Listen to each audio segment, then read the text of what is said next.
المردود بسبب الاساءات المتعمده لينا، رغم ان احنا لا نسيء لاحد ولا نتدخل بالتصريحات. انا قلت بالنار اللي انا قلت عليه. لا، ما انا عايز بقى حضرتك يعني توضح. لا في نوعين اللي انا قلت لك. قلت لك في كلامي في نوعين لعب بالنار، اما محاولة إنزال الجيش في السياسة وفي الحكم، ده لعب بالنار، إما إن أنا أقلل من شأنه أو أتهجم عليه، ده لعب بالنار. أنا قلت الكلام ده دلوقتي يعني. تمام. معلش ما يا سيدي يعني مش عارف التكرار يعلم الشطار. مشيها الشطار. ماشي.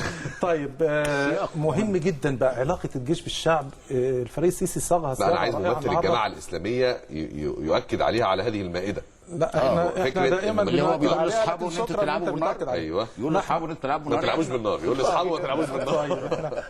طيب الجيش خط احمر لا احد يقترب منه. شكرا كده. طيب علاقه الجيش بالشعب دي حته مهمه جدا، يعني رسخها الفريق السيسي النهارده. وانا بقول له بقى، اذا انت كنت بتقول انا بتذلل للشعب هذه عزه، إذا كنت أنت بتذل الشعب هذه كرامة.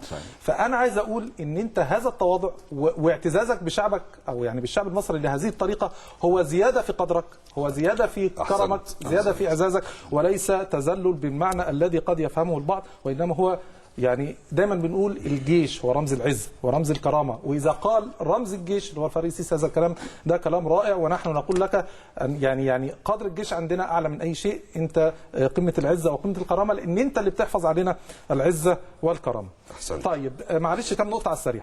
تامين الانتخابات حته مهمه جدا، حكايه ان هو قال هنزل، ده كلام رائع جدا وده حاجه مطمئنه جدا.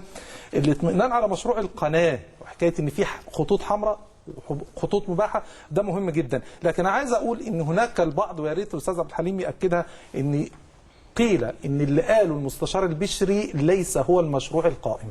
تحليل المستشار البشري ورايه في مشروع اخر غير هذا المشروع القائم.